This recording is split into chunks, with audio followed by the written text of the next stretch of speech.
pinakilala kami, hindi ako sanay mag-goodbye.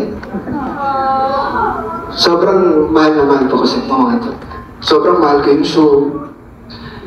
Lahat ng staff, ng crew, tsaka sobrang laki nung binigay ko kayo. Thank you sa support. Thank you din kasi sinamahan niyo yung bawat isa sa amin na mag-heal. And kayo din, sana nag-heal kayo sa inyong mga bahay, sa inyong mga puso, sa inyong mga kaluluwa. And marami po kayong abangan. Thank you.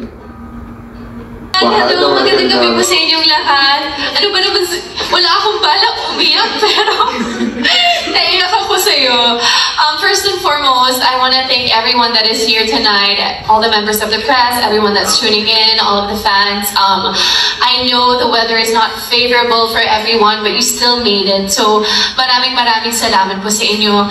And of course, we want to thank each and everyone that has tuned into the show, has watched out for the iconic episodes. We really truly appreciate the way you guys appreciate our show. Being a fan of the original, I wanted to make sure that our adaptation would live up to the expectations of everyone who loved her outfits, Comunion's outfits. So for Mia Hernandez, we wanted to make them, some of them larger than life, but with a Filipino touch, especially during her dark era. So I worked very closely with some of the best Filipino designers. So you'll be able to see, especially for the iconic scenes, we made sure that they were Filipino designers.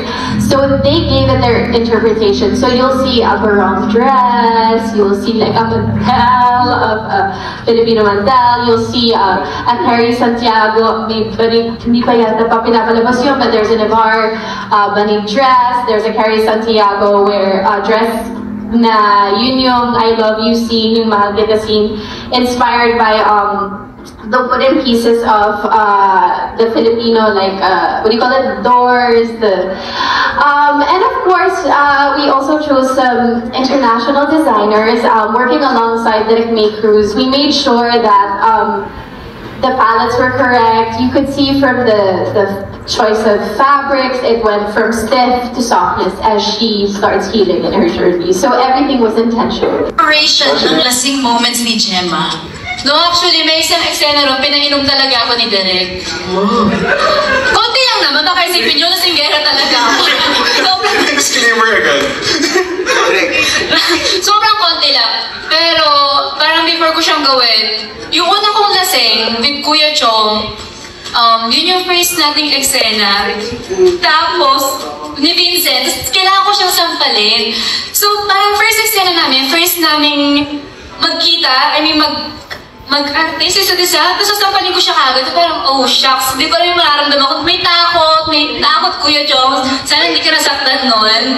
Yeah. Pero happy naman ako na tinulungan ako ni Kuya Chong that time. Pero nung pangalawa na, yung last day ko, which was yung eksena with Ate Ann, naghingi muna ako ng permission kung okay lang ba na sampalin kita, kasi sasampalin kita. Kailangan kita sa bulungs. Di ko rin mararamdaman ko. May takot Kuya Chong. Sana hindi ka nasaktan nun. Yeah. Pero happy naman ako na tinulungan ako ni Kuya Chong that time. Pero nung pangalawa na, yung last day ko, which was yung eksena with Ate Ann, naghingi muna ako ng permission kung okay lang ba na sampalin kita, kasi sasampalin kita. Kailangan kita sa bulungs. So, ayun, naghingi muna ako ng permission sa kanya. Sabi niya sa akin, go lang, cute yung scene na yun. And ako, alam ko cute yung scene na yun kasi yung sa original, cute naman talaga. Pero ako, hindi ko lang paano siya mag-pull off kasi yung ba cute? Wala lang pala ko. Parang kailangan ko pa umiyak yata nun or parang may karga pa. So, ang daming layers. Pero of course, with the help ni Ate Ann, ni Director, ni Direk, nagawa ni Director, ni Direk. So, nagawa ko siya. Yeah. Operation ng Love you namin. Galax na ba? Di alam ko yung next week, mabubuntis si Gemma. Tapos yung isang anak mapupunta sa Maravida, yung isa sa Maynila. Pero magkikita yung kambal. Please spin off ng kwento. Si Madad pa rin mag-aalala yan. Wala yun lang. Wala pa na lang. I love it. And pinag-uusapan niyo ba yung mga punchline niyo? Ano po? No, umpis. Nakaitin na po. Ano po yun? Yung umpisa, hindi talaga namin alam ni Kuya kung paano gagawin. Naalala ko parang the first few days nung first cycle, lagi kami anxious ni Kuya, baka too much, baka cringe. Yun yung lagi naming term, okay ba yun? Baka mukha tayong sira, baka cringe, ganyan. Tapos lagi siya gusto niya malaman kung ano yung tsura namin, ganyan. Tapos tatanungin niya ako lagi.